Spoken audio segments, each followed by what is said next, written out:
Good afternoon, I'm Grant Higgison with Parker Executive Search, and we're here today with Sherryta Freeman, new Director of Athletics at Lafayette College, and Derek Horne, Director of Athletics at Alcorn State University, talking about performance management. We're obviously in a performance-based industry, so really topic today will revolve around maybe how do you establish expectations, how are people judged on their performance, if they're meeting or exceeding performance or maybe not hitting to the mark in some of those areas. So Sherryta, we'll start with you. Sure. How do you view the best approach for performance management? How do you look at that when you're establishing it within your department? Yeah, I think performance management is based on communication. I'm a strong believer in that and having transparency and having people understand what goals and expectations are and communicating those up front. So early on in the tenure saying, hey, this is what your job is, this is how you're going to be measured in terms of your performance, and making sure that that's clearly articulated to that person and making sure that they're getting feedback along the way.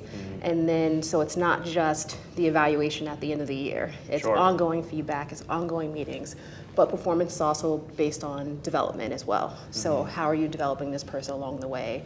And then when that negative feedback arrives, being able to say this is what you can do to improve, and then basing your evaluation on that. Sure. Derek? Well, I think the thing you have to do as well, along with what was stated, is to make sure that you have a proper onboarding process as well. Making sure they understand the job description thoroughly, and also giving them an understanding of within the first 30 days, these are the key people that you need to come in contact with. I think what we try and do at Alcorn is give them a document on these are the key staff members that you will come in contact with. Go by, say hello to them, introduce yourself, so there's that face-to-face interaction. But I think it's so important for them in the first 30 to 90 days to feel comfortable on regarding the position that they've taken, but also too comfortable with their surroundings. Going back to the point about making sure they understand the job, how do you ensure that a new hire, new coach, new staff member truly understands what their role is and the expectation of that job? Is there maybe something that they do with HR? Is there a document they sign that says, I understand what the expectations are of this role? But can you talk to me, how do you ensure that the people within your department know what their duties and expectations are?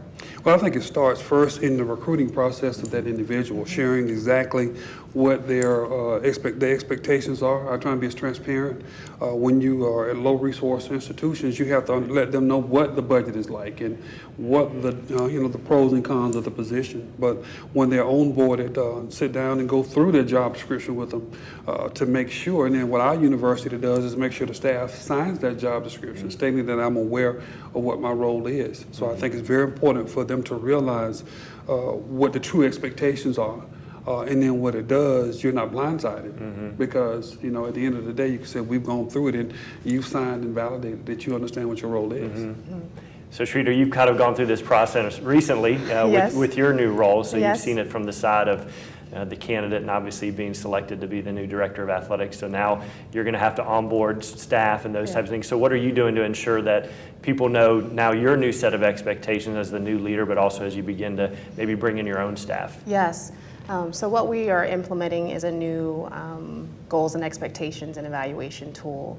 And that tool is going to be based on the vision for our athletics program. And so if we've outlined, the 5 parts of the vision, how do people contribute to that vision? And outlining a process where you're evaluated on each of those pieces and you're given those goals and expectations up front so that you're understanding what your part in the vision is. Job descriptions are just one piece of what a person's job actually is. And you are learning as you are doing, and you are, pivoting as different responsibilities come your way. So in the interview process and the recruiting process, you can only deliver so much about a particular job, but you can be as transparent as possible. You can communicate as much as you can, and then it's up to that individual and their expertise and their experience to be able to balance all the different things that are going to come their way. And if they're the person that's the right fit for the position, they'll do fine. Yeah. And you talked a little bit about this earlier, kind of that constant feedback or that Yeah. intermittent Yeah. feedback versus the end of the year review or Yes. mid-year review. How do you go about doing that? Yes. It's informal communication, so it's, saying, hey, you did a great job on that, or hey, that didn't work out so well, let's talk about it. But it's constant and continuous. It isn't, waiting to the end of the year to say, hey, I'm going to give you a okay evaluation because I didn't like the job that you did throughout the year. It's about sitting down with that person, whether it be on a monthly basis, bi-weekly basis, depending on what the reporting lines are, and encouraging your staff to do the same with the people that report to them.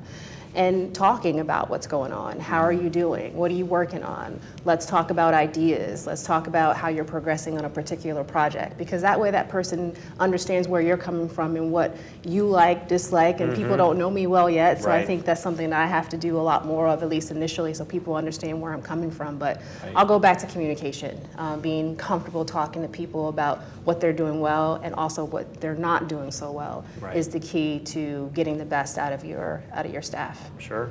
Derek, you've been an AD at two different places, so you've seen different practices.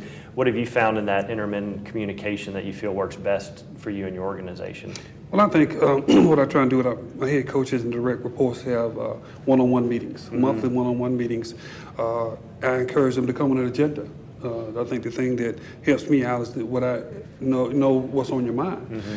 What I try and do with our new staff, and as coaches and or managers, I put together a training session for maybe like 4 months where they'll come in and sit down in my office and we'll go through leadership topics. I'll do the DISC assessment with Right. them. Just different things like that for me to have a better understanding of them, but also too for them to realize true communication has been stated, and then just truly understand the expectations. But I think the one-on-one meetings are key because I think it's so important to.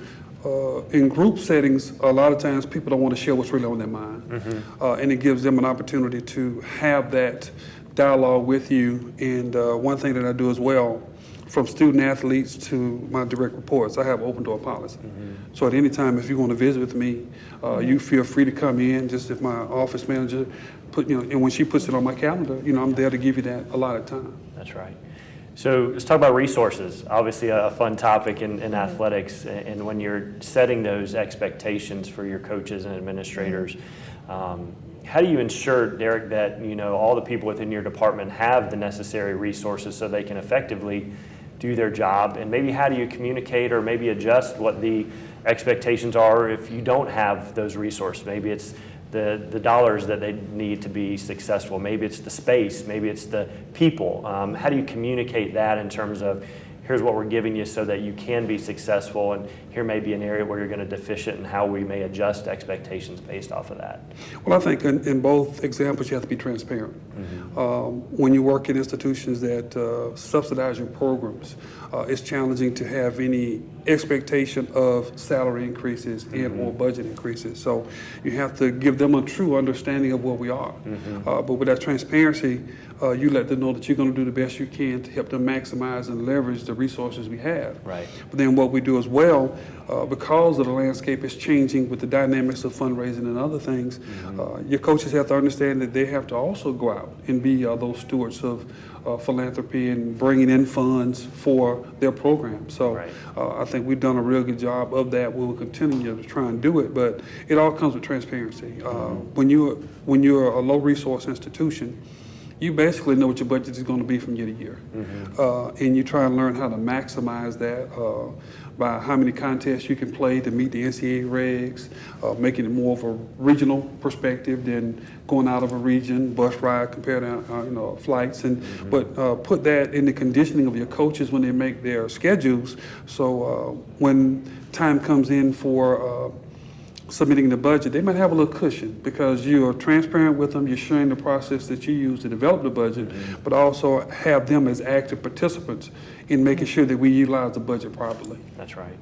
So as coming in and making all these evaluations within your athletic department, can you talk a little bit about that in terms of identifying resources, identifying expectations? Have you had to make any adjustments in terms of one way or another based off of what you found in your time on the job, making sure that your staff has what they need to be successful? Yeah, I mean, I think, at any institution that, where you have this expectation of fundraising and you don't have an endless budget, you have to make those decisions. And I think early on for me, it's been an evaluation process and looking at what resources each program has and where do they need to be in order to be successful, to be competitive within our conference and, in their competitions.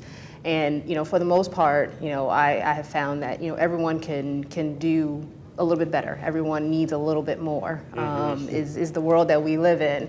And so, when you're looking at evaluations and you're looking at performance based on that, you have to be fair.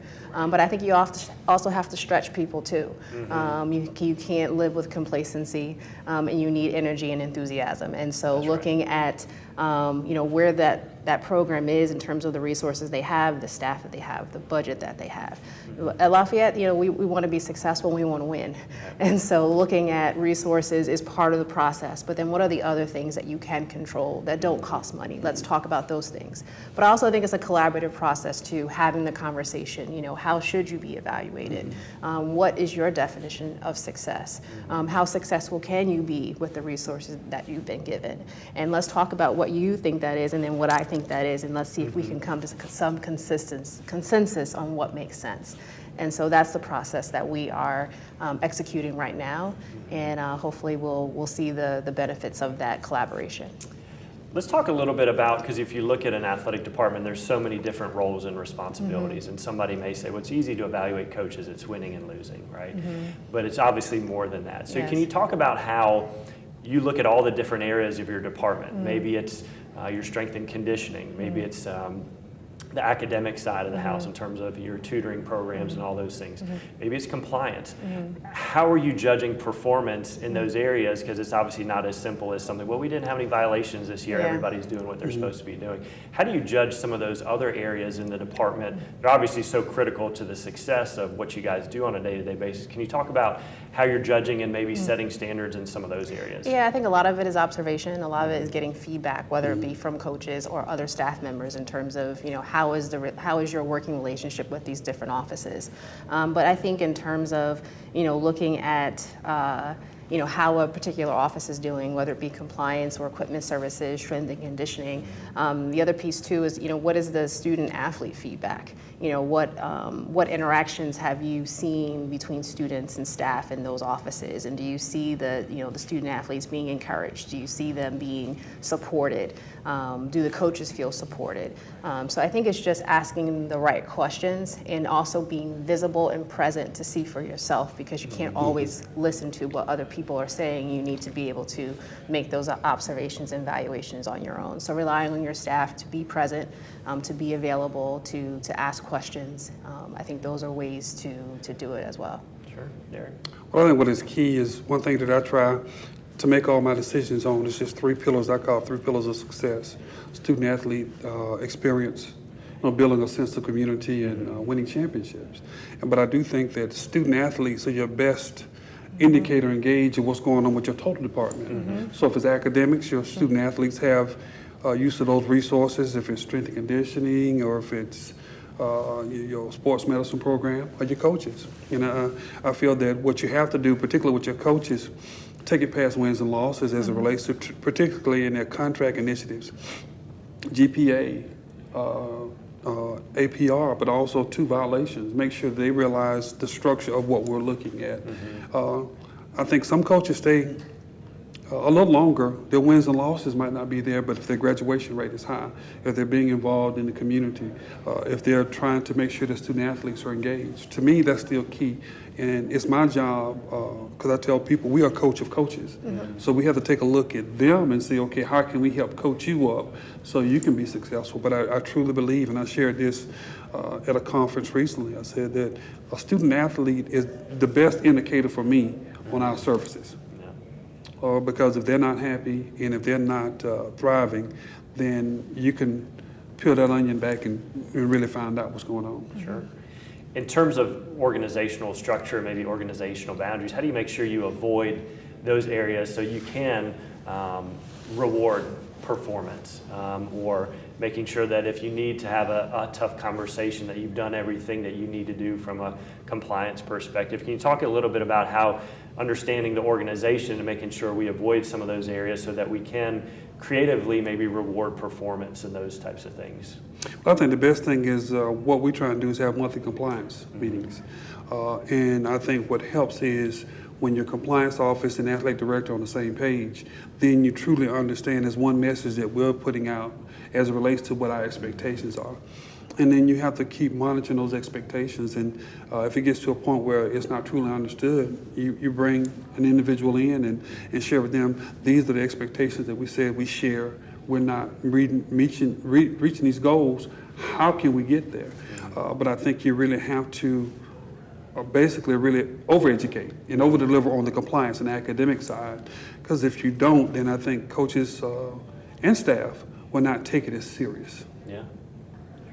Yeah, I would echo Derek's points, but then I would also think about too, just in terms of, looking at being holistic in your review and looking at when you're making decisions and you're looking at staff and you're making decisions on reward or, looking at whether someone's not doing their job, making sure you're looking at the whole picture, that you're asking the right questions, that you're not jumping to conclusions. So education is key when you're looking at the overall performance of an organization, but also to making sure that you're not just taking one small bit of information and basing your decision off of that.